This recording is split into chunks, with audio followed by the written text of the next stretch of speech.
Welcome viewers. ಈ ಬಿಸಿಯಾದ ಲೈಫಲ್ಲಿ ನಾವು ರಿಲ್ಯಾಕ್ಸ್ ಮಾಡಬೇಕಂದ್ರೆ ಮಾಲ್ ಅಥವಾ ಪಬ್ಗೆ ಹೋಗೋದು ಸಾಮಾನ್ಯ.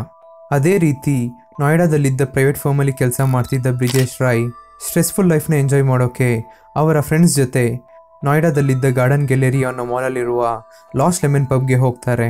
ಬಟ್ ಆಗ ಬ್ರಿಜೇಶ್ಗೆ ಲಾಸ್ಟ್ ಲೆಮನ್ ಪಬ್ಬಲ್ಲಿ ಅವರು ಲಾಸ್ಟ್ ಉಸಿರು ತಗೊಳ್ತಾರೆ ಅಂತ ಗೊತ್ತಿರಲಿಲ್ಲ. ಪಬ್ಬಲ್ಲಿ ಪಾರ್ಟಿ ಚೆನ್ನಾಗಿ ನಡೀತಿರುತ್ತೆ. ಬಟ್ ಅಲ್ಲಿ ಆಗೋ ಒಂದು ಸಣ್ಣ ಇನ್ಸಿಡೆಂಟಿಂದ ಇಷ್ಟು ಭಯಾನಕವಾದ ವಿಷಯ ನಡೆಯುತ್ತೆ ಅಂತ ಯಾರೂ ಕೂಡ ಊಹೆ ಮಾಡಿರಲಿಲ್ಲ. ಹಾಗಿದ್ರೆ ಈ ಬ್ರಿಜೇಶ್ ಯಾರು, ಅವರ ಸಾವು ಹೇಗಾಯಿತು, ಆ್ಯಂಡ್ ಅವರ ಫ್ರೆಂಡ್ಸ್ ಮತ್ತು ಪಬ್ ಸಿಬ್ಬಂದಿನೇ ಅವರ ಸಾವಿಗೆ ಕಾರಣರಾಗಿದ್ದು ಏಕೆ ಅನ್ನೋ ಎಲ್ಲ ವಿಷಯನೂ ತಿಳ್ಕೊಳ್ಳೋಣ. ನೀವು ನೋಡ್ತಿರೋದು KG ಡಿಕೋಡ್ಸ್. ಬನ್ನಿ ಇವತ್ತಿನ ವಿಡಿಯೋ ಒಳಗಡೆ ಹೋಗೋಣ.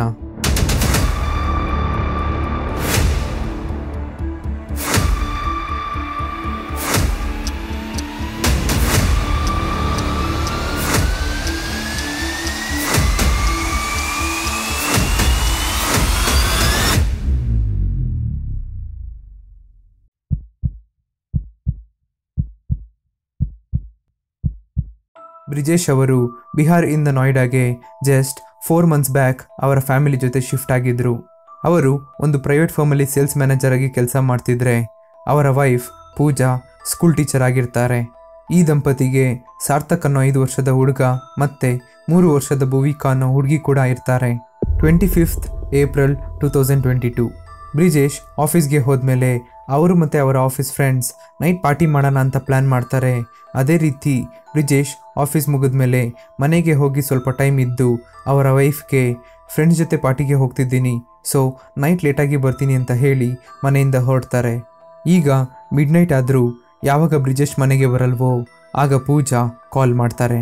ಬಟ್ ಬ್ರಿಜೇಶ್ ಕಾಲ್ನ ಪಿಕ್ ಮಾಡಲ್ಲ. ಮತ್ತೆ ಕಾಲ್ ಮಾಡಿದಾಗಲೂ ಕೂಡ ಕಾಲ್ನ ಪಿಕ್ ಮಾಡಲ್ಲ. ಸೊ ಅವರ ಫ್ರೆಂಡ್ಸ್ಗೆ ಕಾಲ್ ಮಾಡ್ತಾರೆ, ಬಟ್ ಅವರು ಕೂಡ ಪಿಕ್ ಮಾಡಲ್ಲ.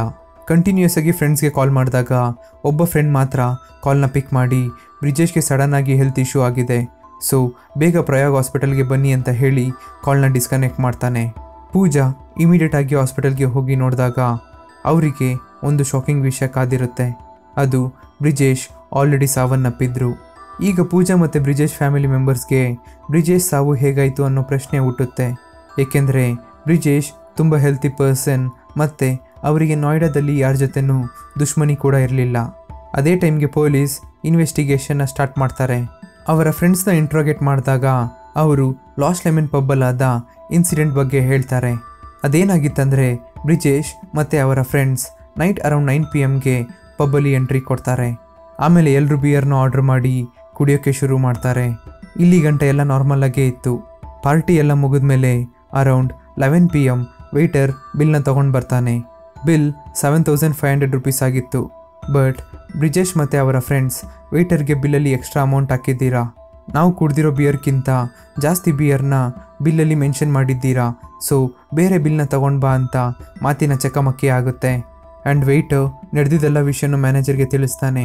ಮ್ಯಾನೇಜರ್ ಕೂಡ ವೇಟರ್ಗೆ ಸಪೋರ್ಟ್ ಮಾಡಿ ಫುಲ್ ಬಿಲ್ನ ಪೇ ಮಾಡಬೇಕು ಅಂತ ಬ್ರಿಜೇಶ್ ಮತ್ತು ಅವರ ಫ್ರೆಂಡ್ಸ್ಗೆ ಹೇಳ್ತಾರೆ. ಇಲ್ಲಿಂದ 2 ಗುಂಪಿನ ಮಧ್ಯೆ ಆರ್ಗ್ಯುಮೆಂಟ್ ಪಬ್ ಒಳಗಡೆ ಶುರು ಆಗಿ ಆಮೇಲೆ ಪಬ್ ಆಚೆ ಮಾಲ್ ಗ್ಯಾಲರಿಯ ಗಂಟ ಬರುತ್ತೆ. ಅಷ್ಟರಲ್ಲಿ ಬೌನ್ಸರ್ಸ್ ಕೂಡ ಮ್ಯಾನೇಜರ್ ಜೊತೆ ಸೇರ್ಕೋತಾರೆ. ಇದು ಅಲ್ಲೇ ಇದ್ದ CCTV ಫುಟೇಜಲ್ಲಿ ರೆಕಾರ್ಡ್ ಆದ ದೃಶ್ಯ. ಬ್ರಿಜೇಶ್ ಅವರ ಮೊಬೈಲ್ನಿಂದ ಫೋಟೋಸ್ನ ಕ್ಯಾಪ್ಚರ್ ಮಾಡ್ತಿರ್ತಾರೆ. ಅಷ್ಟರಲ್ಲಿ ಪಬ್ನ ಸಿಬ್ಬಂದಿ ಬ್ರಿಜೇಶ್ನ ಹೊಡೆಯೋಕ್ಕೆ ಶುರು ಮಾಡ್ತಾರೆ. ಯಾವಾಗ ಬ್ರಿಜೇಶ್ನ ಹೊಡಿತಾರೋ ಆಗಲೇ ಅವರ ಫ್ರೆಂಡ್ಸ್ ಅಲ್ಲಿಂದ ಹೊರಡೋಗ್ಬಿಡ್ತಾರೆ. ಬ್ರಿಜೇಶ್ನ ಹೆಲ್ಪಿಗೆ ಯಾರೂ ಬರಲ್ಲ. ಈಗ ಸ್ವಲ್ಪ ಟೈಮ್ ಆದಮೇಲೆ ಅವರ ಫ್ರೆಂಡ್ಸ್ ಬ್ರಿಜೇಶ್ನ ಹುಡ್ಕೊಂಡು ವಾಪಸ್ ಪಬ್ ಹತ್ರ ಬಂದು ನೋಡಿದಾಗ ಬ್ರಿಜೇಶ್ ಅನ್ಕಾನ್ಷಿಯಸ್ ಆಗಿ ನೆಲದ ಮೇಲೆ ಬಿದ್ದಿರ್ತಾರೆ. ಅವರು ಪೊಲೀಸ್ಗೆ ಕಾಲ್ ಮಾಡಿ ಪೊಲೀಸ್ ಸ್ಪಾಟ್ಗೆ ಬಂದ ಮೇಲೇ ಬ್ರಿಜೇಶ್ನ ಅರೌಂಡ್ 11:40 ಪ್ರಯಾಗ್ ಹಾಸ್ಪಿಟಲ್ಗೆ ಶಿಫ್ಟ್ ಮಾಡೋದು. ಡಾಕ್ಟರ್ 12 ಗಂಟೆಗೆ ಬ್ರಿಜೇಶ್ ಸಾವನ್ನಪ್ಪಿದ್ದಾರೆ ಅಂತ ಡಿಕ್ಲೇರ್ ಮಾಡ್ತಾರೆ. ಆಮೇಲೆ ಬಾಡಿನ ಪೋಸ್ಟ್ಮಾರ್ಟಮ್ಗೆ ಕಳಿಸಿ ನೆಕ್ಸ್ಟ್ ಡೇ ಬಾಡಿನ ಫ್ಯಾಮಿಲಿಗೆ ಹ್ಯಾಂಡ್ ಓವರ್ ಮಾಡ್ತಾರೆ. ಕೊನೆಗೆ ಬ್ರಿಜೇಶ್ ಬಾಡಿನ ಬಿಹಾರ್ಗೆ ತಗೊಂಡೋಗಿ ಫ್ಯಾಮಿಲಿ ಅಂತಿಮ ಸಂಸ್ಕಾರ ಮಾಡ್ತಾರೆ.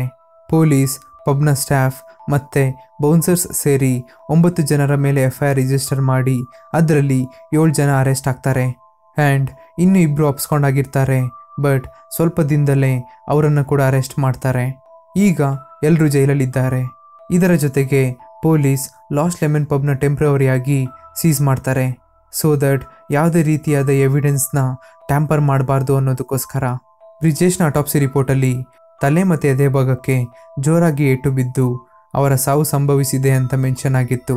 ಪೊಲೀಸ್ ಪ್ರಕಾರ ಬ್ರಿಜೇಶ್ ಸಾವಿಗೆ ಪಬ್ನ ಸಿಬ್ಬಂದಿ ಮತ್ತು ಬೌನ್ಸರ್ಸ್ ಕಾರಣವಾಗಿದ್ದರು.